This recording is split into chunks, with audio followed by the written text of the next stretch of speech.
Tonight on CTV News at 6, drying out after days of heavy rain. Double our normal monthly rainfall and counting. Evacuations, along with an ask to the public. Continue to conserve water right now will make the system more resilient over these coming days.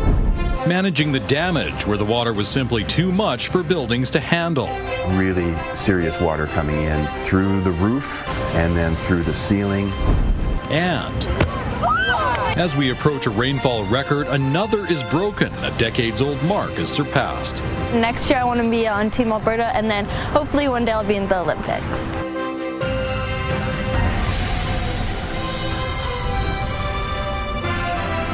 CTV Edmonton, local breaking news with Jeff Hastings. Good evening. While the clouds have cleared somewhat after days of heavy rain, the problems have not. Sports fields and some low-lying trails are closed and many are drying out their basements. EPCOR is asking people to limit water use, although it appears the stormwater system is handling the rainfall so far. Jeremy Thompson reports.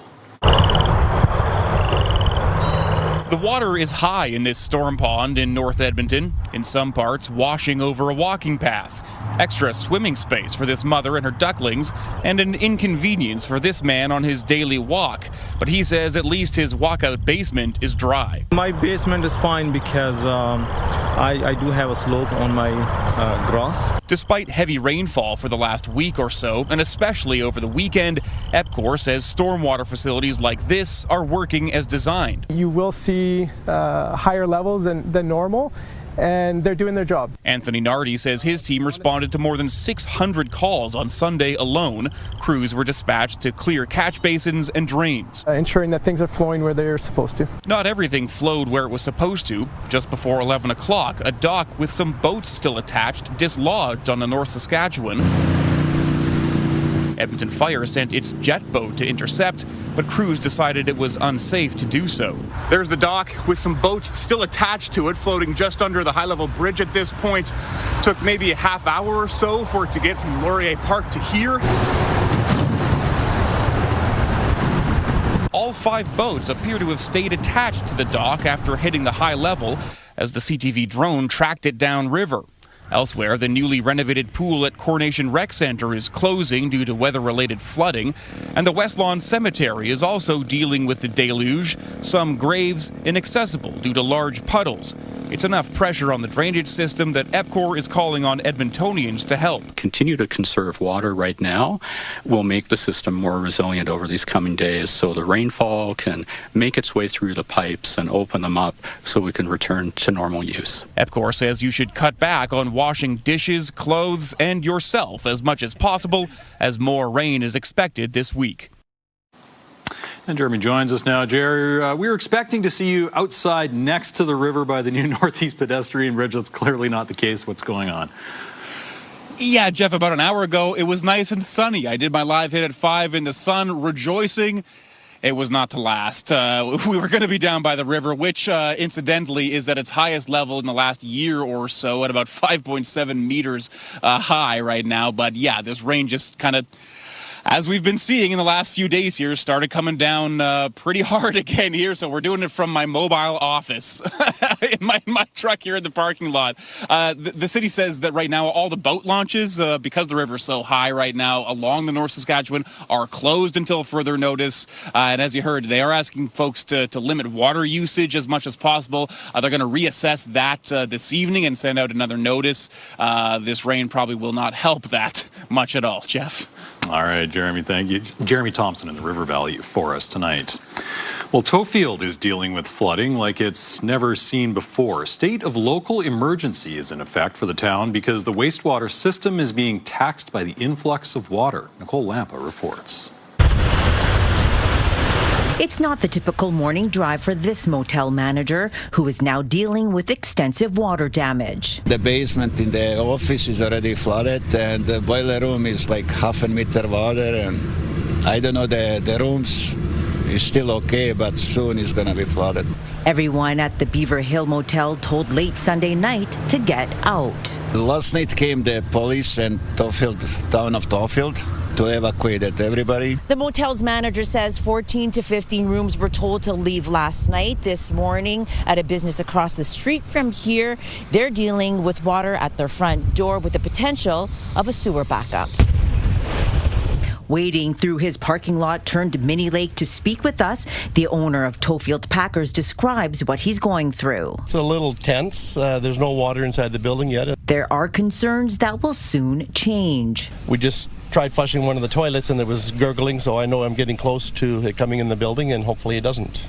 Toefield's mayor says the heavy rain is causing a backed up water system. Our wastewater systems were being taxed. We do have it under control and everything is still moving, but we're still in that state of concern with the amount of water that's around us. 3 years ago, Toefield dealt with flash flooding after a heavy downpour in just a few hours.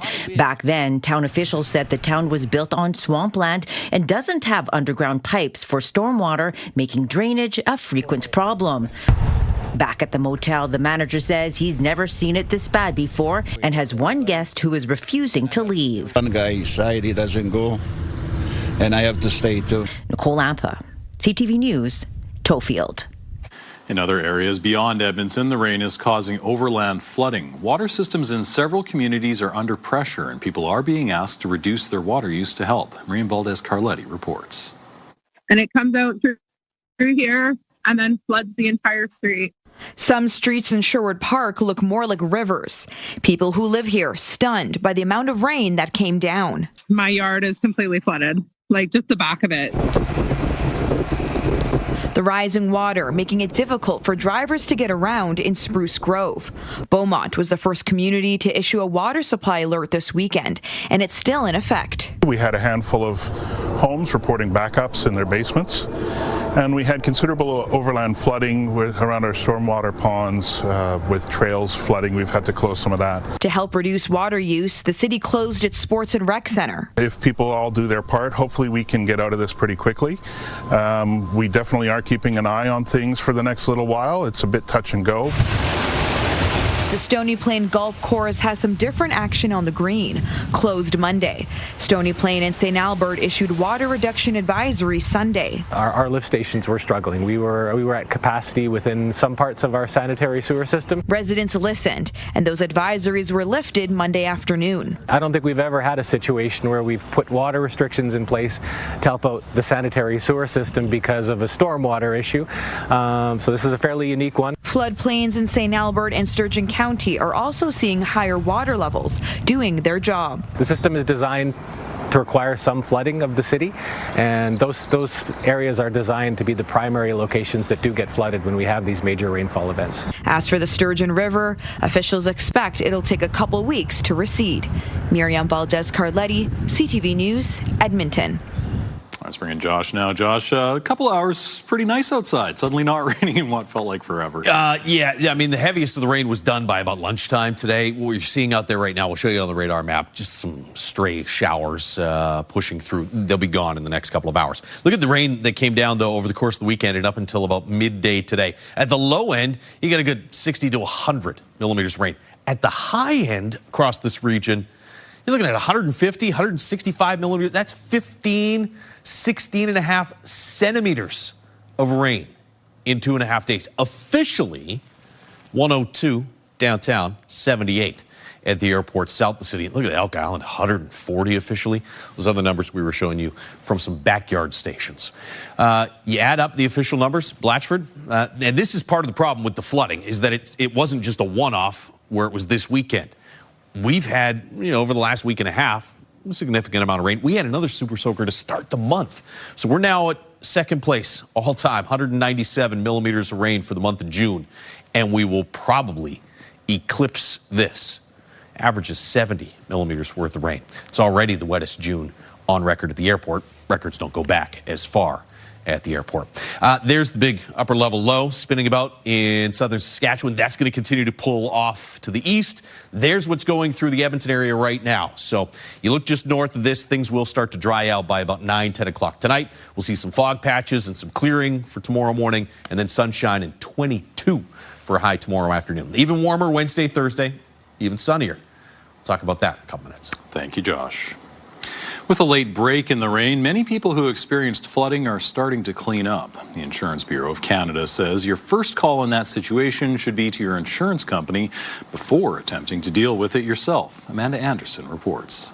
The rain finally let up Monday afternoon, but not before leaving a trail of destruction. People were here yesterday and doing everything they could to minimize the effect of water dripping through the ceiling. When people arrived at Community of Christ Sunday morning, instead of taking part in Sunday service, the congregation banded together to salvage what they could. Really serious water coming in through the roof and then through the ceiling. They discovered a drain was clogged, meaning the heavy, steady rain over the past few days pooled on top of the roof. Cleared the drain, and the water that had been standing on the roof then just sucked down into the hole, went wherever it goes from there. And within a few minutes, then the dripping began to subside. Really, the first step is to check your insurance policy. Overland flood and sewer backup coverage is optional, so not everybody has it. Rob Dupree with the Insurance Bureau of Canada says about 80% of Albertans have opted for protection. It's not something you want to try to tackle yourself, only because if you're not doing it properly and not drying things out correctly, you can have long-term issues like mold and mildew growth. He says on average, basement repairs could be in the tens of thousands of dollars. After the last significant prolonged rainfall a few weeks ago, thousands of insurance claims were made. He expects similar numbers after this rainfall. This time of year, many of these qualified experts, they're going to be busy because many people have experienced flooding, but it's important to get on that list. The extent of repairs the church will need is still unknown. Carpet is still squishy. And the drywall is very badly stained from water. While they'd love to have the sanctuary cleaned up in time for next Sunday's service, they do have a backup space just in case. Amanda Anderson, CTV News, Edmonton. A local foundation repair company says it could take weeks to get through the backlog of calls it's received about flooding and water damage. People are panicked. People are crying on the phone. I just need somebody to come out here and tell me what's going on. President of Shield Foundation Repair says they've got more than 300 calls since last night and about 150 people are waiting for help. He says it's the most calls the company has seen at one time since 2020. He recommends proactively checking sump pumps in newer homes and inspecting weeping tile backwater valves in homes built before the 90s. If the water does get in, move carpet out of the way and try to contain the moisture as much as possible with towels and bed sheets while you wait for help. The province is halting its new procurement plan for integrated fire EMS operators. This spring, the province said it was setting a new, lower benchmark price for ambulance services. 7 municipalities with an integrated service where firefighters are also trained as paramedics would have to pay the difference. Local councils, including those in St. Albert, Strathcona County, Spruce Grove, and Leduc, spent days debating whether to get rid of their integrated services. Hospital and Surgical Health Services Minister Adriana LaGrange said today she's notified those communities she wants to pursue a more deliberate, effective path forward. The cities of Leduc and Spruce Grove, who voted to get rid of their integrated services, say they need more detail before telling us what this means for their communities. Nursing students at the University of Alberta are using virtual reality to immerse themselves in real-life scenarios. It started off as a pilot project and is now being implemented in part to get student feedback. CTV's Nariman Issa reports. Check and see if you're logged in. These University of Alberta nursing students are gearing up for a virtual hospital shift. Hi, Mr. Arrow. My name is Adi. I'm one of the nursing students helping here today. They are experiencing what it's like working in a hospital through these headsets. To practice like your nursing skills, like your communication skills there, and then just practice with your also critical thinking. It provides such a safe environment, and then if you ever make a mistake, there's no risk of patient harm. Just running a few assessments now. Virtual reality is now part of the curriculum for the nursing program. We can't always guarantee that students are going to learn and be exposed to every clinical situation. But in virtual reality, we can actually create those situations. Let's call a code, and one of you has to yell out starting compressions. In this scenario, a patient has stopped breathing. These nurses need to work together to save his life. I'm going to start compressions right now. Okay. 1, 2, 3. It's a scenario. It's a VR. It's not an actual clinical space. Yet my heart was still pumping hard that, oh my God, I don't want this patient to die on me. What started off as a pilot project is now being extended. So it's that level of technology that creates more immersive learning environments that really brings students to apply their skills and feel like it's a realistic situation to help them take it seriously so they can apply their knowledge. A hands-on lesson giving them a chance to work on their bedside manner or tackle a code blue where a patient needs immediate resuscitation. VR gives students a really good opportunity to have their first attempt at something more maybe serious like that be something with a little bit lower stakes without consequence, but still feeling very real and very immersive. More than 900 students have practiced using the VR tool. The university is looking to add a third lab this fall. Nair Munisa, CTV News, Edmonton. Oilers defenseman Connor Murphy is staying in Edmonton. The 33-year-old signed a 5-year contract worth $4.1 million a season. The Oilers originally acquired Murphy in a trade with the Blackhawks last season. He scored 4 points in his first 20 games with the Oilers and 3 points in 6 playoff games. The Oilers also re-signed center Jason Dickinson yesterday. He was acquired in a separate trade with Chicago. He had 4 points in 17 regular season games as well as 3 points in the playoffs. A much smaller World Cup was held in Edmonton today at Holy Child Catholic Elementary School.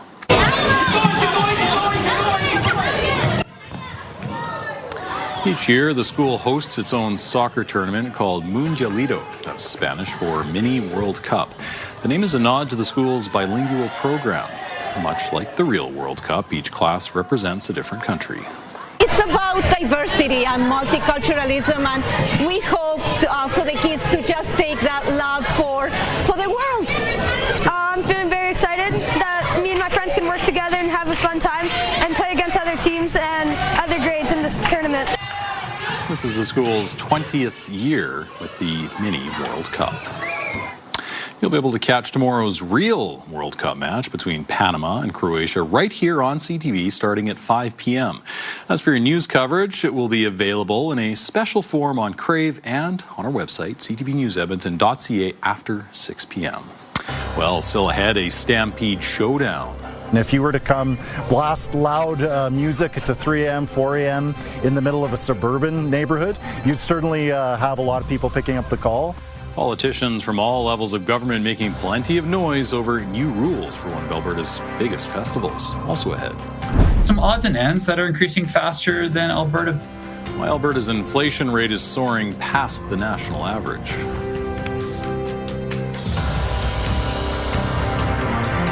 Programming brought to you by James H. Brown Injury Lawyers, the heavy hitters of injury law.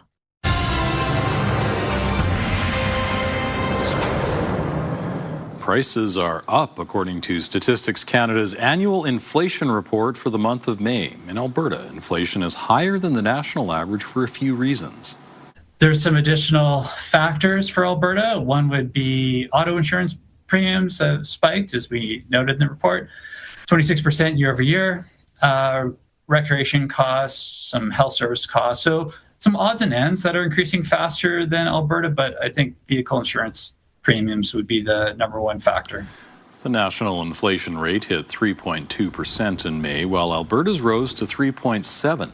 Across the country, energy prices are the big driver, with gasoline up more than 33% from a year ago. Economists say if the U.S.-Iran peace deal does actually hold, inflation should begin to drop quickly. Alberta is reversing its decision to increase the price of beer. Earlier this month, the AGLC brought in new minimum prices for beer sold in bars and restaurants. The price of a 20-ounce pint of beer would increase from $3.20 to $5. In a statement, Service Alberta Minister Dale Nally says the government has directed the AGLC to reverse the decision to provide businesses and Albertans with greater certainty and consistency. A decision by Calgary City Council affecting the length and volume of concerts at the Calgary Stampede is causing quite a stir. Politicians from every level of government sounded off on the changes and urged the city to rethink the move. Jordan Canigan has more. As preparations continue for the Cowboys Music Festival, it's the noise before the Stampede event that's being turned up. We really didn't know what's going on, so the effects could be laying off job loss, could be loss of revenues for both me and the city. Updated noise rules mean weekday music for outdoor concerts and events will have to end by 12:30 a.m. And the allowable volume is 5 decibels lower than last year. It's a good balance between the local needs of the residents, but also the recognition that Calgary Stampede is an important part of our economy and we need to support festivals like this. But the political pushback has been swift. Alberta Premier Danielle Smith saying the fun police have struck again, this time targeting the Stampede. Conservative leader Pierre Poilievre also chiming in, saying so-called City Hall gatekeepers are making a big mistake. We're definitely happy to work alongside industry to see ways that we can address those concerns that the local residents have while also allowing as much flexibility. But to be clear, it's not helpful for Ottawa politicians like Pierre Poilievre weighing in on what's happening here in Calgary. Stay in your lane, man. Even those living near the Beltline Festival seem split. Like, why? Let people have some fun, right? It's not that big of a deal. It's no different than when it was done by Victoria Park. There's still families that need sleep. We still need to live. We still pay rent here to live comfortably. But a debate will be back at City Hall on Tuesday, where a motion seeks to reverse the rule changes. I think that the city really will take a good look at it and try to understand best what's for everybody involved. And I'm pretty sure the mayor wants to do the right thing for everyone as well. Jordan Canigan, CTV News, Calgary. Still ahead, stopping the spread.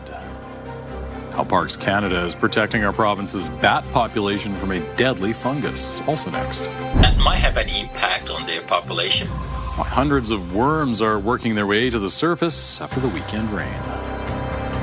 On with some sunshine and some heat. I'm sure the mosquitoes will be back out over the next couple of days as well. It's cloudy. We've got some rain in parts of the city right now, but sunny and back into the 20s for the next 2 or 3 days. That and what could be another wet weekend ahead. Right after the break. Programming brought to you by Century Casino. 3 great locations: Edmonton, St. Albert, and Century Mile. Programming brought to you by James H. Brown Injury Lawyers, the heavy hitters of injury law.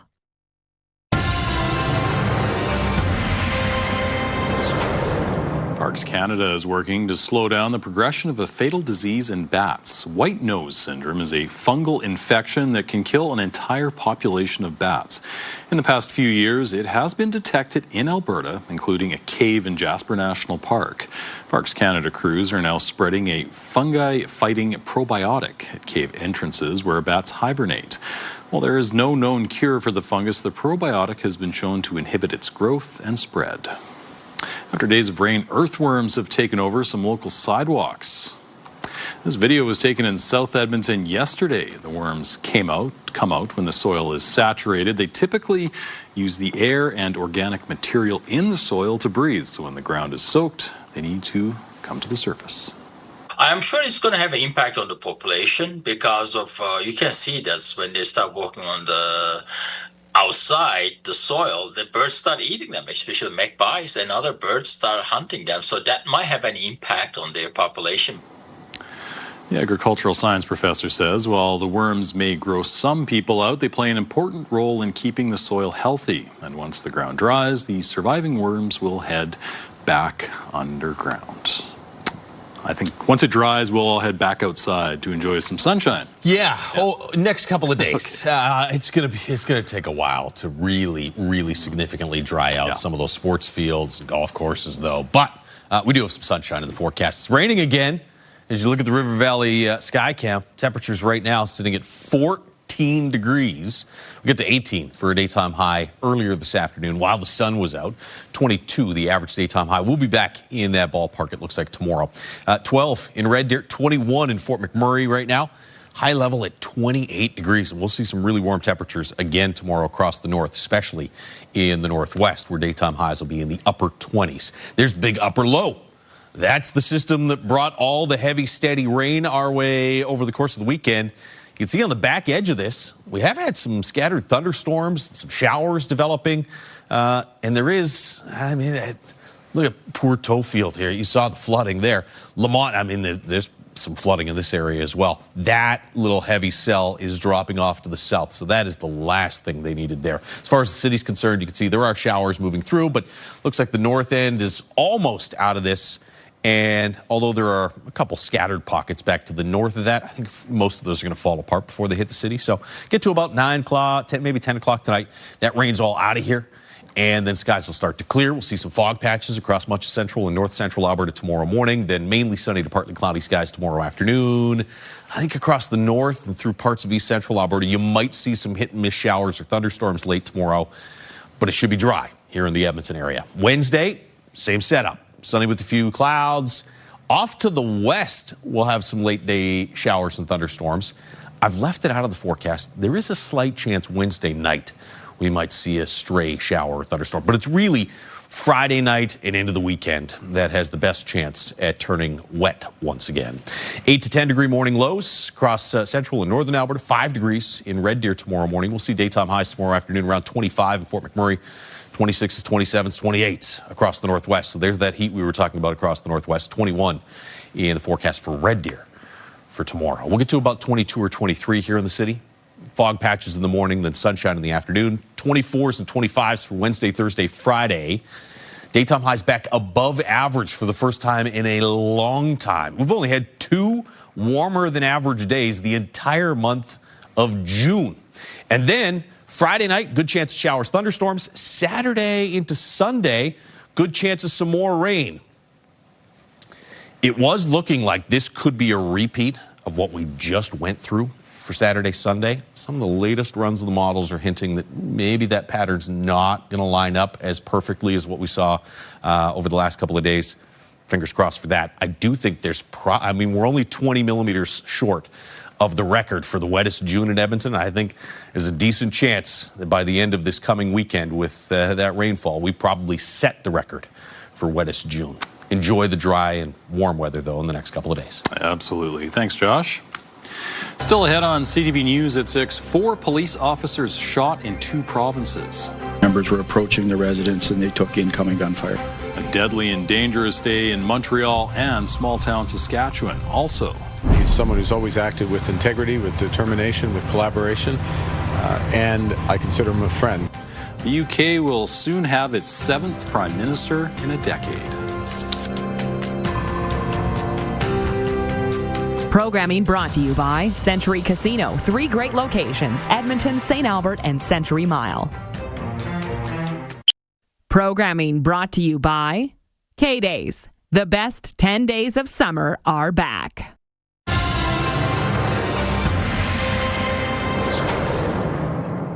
A chaotic scene in Montreal today after a call for shots fired ended with a police officer, a civilian, and a suspect all dead. A second police officer was injured and is in critical condition.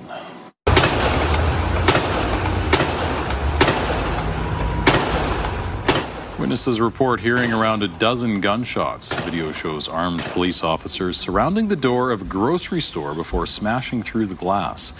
An emergency alert went out just after midday, warning of an armed and dangerous suspect. People in the area were told to shelter inside, lock their doors, and stay away from windows. Meanwhile, 2 RCMP officers were seriously injured in Melville, Saskatchewan last night. As CTV's Alison Bamford reports, it was a routine investigation until bullets were fired.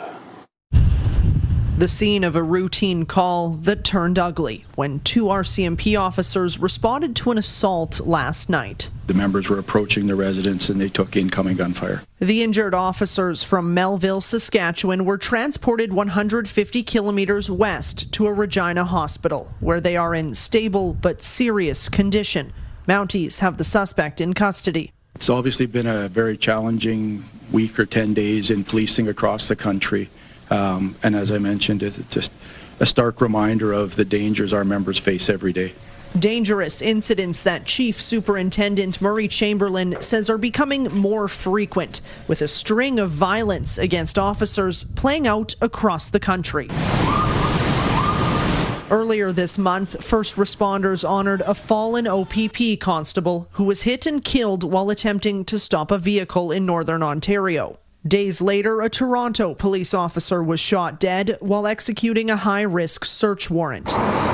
And yesterday morning, a Mississauga constable narrowly escaped injury after being shot at during an investigation. Back in Melville, the recent violence has the community shaken up. I was scared. I was like, I'm watching cops live, but this is live, man. These bullets could come through my window at any time. So hearing 5 gunshots, that's scary.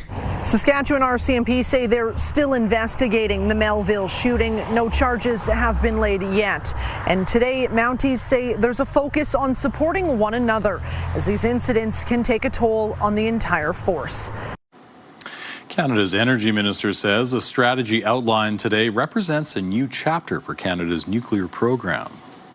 If our goal is to double our grid and reach net zero by 2050, there is no credible plan for Canada to do that without nuclear energy and the clean, reliable baseload power it provides. Tim Hodgson says the plan will help Canada become an energy superpower. The strategy revolves around 4 pillars, enabling new builds across Canada, being a global supplier and exporter of choice, expanding uranium production and nuclear fuel opportunities, and developing new Canadian nuclear innovations. The government has not earmarked funding for any specific projects or initiatives. UK Prime Minister Keir Starmer is stepping down after just 2 years in power. He led his Labour Party to a landslide victory in the 2024 election, but his popularity has plummeted thanks to a series of domestic missteps. CTV's Michael Couture reports. A week ago, the British Prime Minister insisted he'd fight any challenge to his leadership. But today, he announced he's stepping down. Every decision I've taken has been about putting the country I love first. That is why I will resign as leader of the Labour Party. Keir Starmer's fall started when his judgment was questioned for appointing Peter Mandelson as ambassador to the U.S., despite his links to child sex offender Jeffrey Epstein. Then came local and regional election losses in May. Observers say it wasn't about the party, it was about the leader. I think what was lacking was an ability to deliver that sense of political confidence and direction and mission. Prime Minister Mark Carney praised Starmer's leadership in the coalition of the willing for Ukraine and the reinforcement of NATO. He's helped build the historic partnership between Canada and the United Kingdom. He's someone who's always acted with integrity, with determination, with collaboration. And I consider him a friend. Starmer's departure means the UK has had 6 prime ministers over the last decade. One of them, Liz Truss, served for just 50 days. While Starmer will stay on until his successor is chosen, it's widely expected that will be former Mayor of Greater Manchester, Andy Burnham. Praising the Prime Minister's dedication, service, and confirm that I will put myself forward in the process that will soon be underway. The far-right party Reform UK is currently leading in the polls, and its leader believes instead of a leadership contest, there should be a general election. If the next Prime Minister is the new MP for Makerfield, Andy Burnham, he didn't even stand at the last election on any manifesto at all. If Burnham is unchallenged for the Labour Party's top job, he could become leader and UK Prime Minister by mid-July. Mike Couture, CTV News, Ottawa. It appears the first round of peace talks between the U.S. and Iran have wrapped up on a positive note.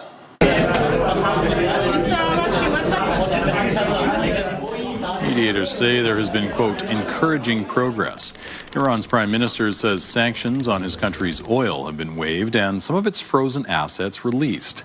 In a joint statement this morning, Qatar and Pakistan say a high-level committee has agreed to a roadmap for reaching a final deal in 60 days. U.S. Vice President J.D. Vance said the talks created a good foundation for a successful final deal and that Iran has agreed to invite international nuclear inspectors back into the country. A titan of the music industry, Clive Davis, has died at 94.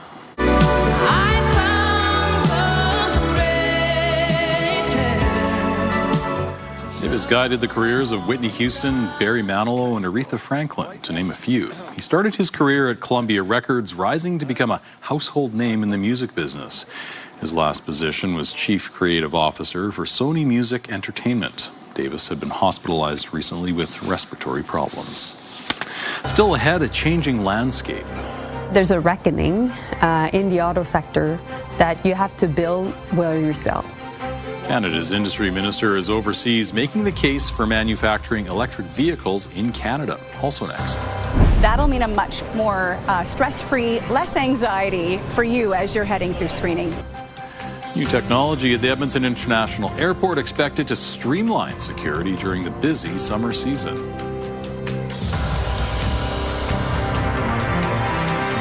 Programming brought to you by Alberta iGaming Corporation. For integrity, for fun, for Alberta.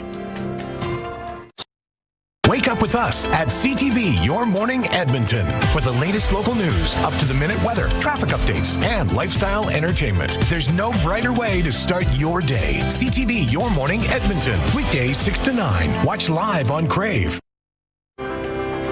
Checking on the markets, the Canadian dollar saw a slight increase today, trading near 70 cents U.S.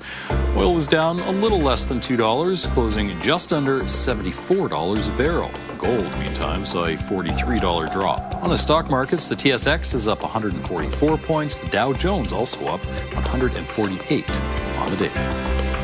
Canada's industry minister is in Japan, hoping to bring more electric vehicles to Canada's growing market. It follows meetings in China, where manufacturing was on the agenda. CTV's Judy Trin is following the trade mission in Tokyo. While in China, the industry minister met with electric vehicle makers BYD, Chery, Geely, and Shanghai Launch. The companies want more access to the Canadian market, so Melanie Joly pitched manufacturing the vehicles in Canada. There's a reckoning in the auto sector that you have to build where you sell. And so based on that, these are the conditions to enter a market. Joly said she was clear that the operations had to be joint ventures, abide by Canadian labor standards, use Canadian parts, and protect user data. Right now, only 49,000 Chinese EVs are allowed into Canada, but there's concern from Japanese automakers. Chinese vehicle is very nice. Exterior, interior technology is amazing and also very good price. So I think it's very difficult for us to fight. 2 months ago, Honda halted a planned expansion in Alliston, Ontario to make EVs. The company's Canadian president, Dave Jamieson, blamed U.S. tariff exposure, but also rising competition from low-cost, state-subsidized, non-market-oriented producers. We're not putting any business in jeopardy. I reject that premise. We are offering the best technologies to Canadians while protecting 500,000 auto workers. And so we want to make sure that we increase the manufacturing footprint of Canada. Joly did meet with Honda officials while in Japan. During the interview, she hinted that good news is coming for the company's plant in Alliston, Ontario, but she didn't elaborate when asked if a shelved expansion was going ahead. Judy Trin, CTV News, Tokyo. Ford is recalling more than 16,000 Expedition models in Canada over a possible safety risk related to the center console. The recall affects models produced from 2018 to 2024. It says on certain vehicles the chrome plating on the center console could bubble and peel. If it happens, sharp edges can be created. The company says owners will be notified. Ford has recalled another 500,000 vehicles in the U.S. for a similar issue. The world's largest sail-powered cargo ship, known as the Neoliner Origin, made its first stop in Canada today. Seen here docked in, going to Halifax, the 136-meter-long vessel was developed by French shipping company Neoline. The ship is primarily powered by wind and is equipped by 2 carbon masts and sails. It began service last year. The summer officially here, the Edmonton International Airport is getting ready for its busiest time of the year. The airport has added a few new destinations this summer, including Iceland, Montreal, and Terrace, BC. Domestic traffic is also up through the first part of this year. The airport says travelers will benefit from upgraded CT X-rays at security. Electronics and liquids under 100 milliliters can stay inside carry-ons during screening. The airport says the new technology is expected to lower wait times.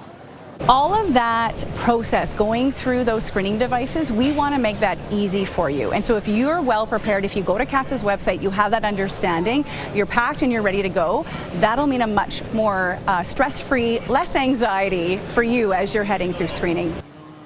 The airport says the busiest travel days are usually around long weekends. More than 22,000 passengers are expected on those days. Coming up, one small athlete, one giant leap. I kind of wasn't just thinking about anything, I just really wanted it. 12-year-old track and field star smashing records in our city.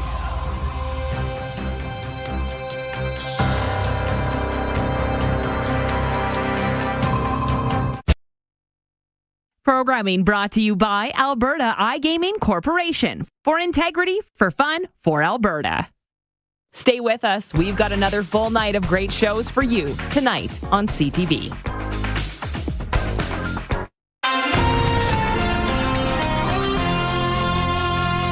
A 12-year-old track athlete has leapt over a record that stood for 5 decades in this city. CTV's Curtis Goodrum reports. Come on, come on, come on. The jump that broke a 50-year-long record. Piper Lee, a 12-year-old athlete from Edmonton, jumping 5.13 meters at her first outdoor track meet of the year, breaking the previous long-standing result of 4.84 meters. At city finals, she broke her own recently set record, jumping a mighty 5.2 meters. I kind of wasn't just thinking about anything, I just really wanted it. Training side by side with her sister multiple days a week, both of them competing with each other to be the highest performing athlete in their household. I train 5 to 7 days a week, not including competitions, and then some days are pole vault, some days are long jump, and some days are track. The way we have it, it's all equal, so like I'll get a couple rest days, some days will be lighter, some days will be all out. Addison helps push her sister, especially in sprints. I love sprinting, just the short sprints because I don't have much endurance. I also love pole vault, it's really fun. Addison isn't the only one pushing Piper to the finish line. Push, Piper, push! Their parents say Piper has always been competitive. She actually started playing baseball and was frustrated at the speed of the other kids on the team and let us know that she didn't want to play anymore because everyone else was too slow. Piper's parents believe her success comes from a drive to be the best. So if you want to be more, then you probably have to do more. And really it's just kind of helping set an example, hard work, being resilient, and just kind of having that integrity to strive for your best. She hopes that drive will take her far. Next year I want to be on Team Alberta, and then hopefully one day I'll be in the Olympics. Before that, her goal is to make it to Junior Nationals. Curtis Goodrum, CTV News, Edmonton. All right, there's a look at the showers making their way through the Edmonton area, downtown, south side, seeing some rain off to the east, some more rain. It does look like it's going to dry out in behind this, though. So overnight tonight, it's tomorrow morning.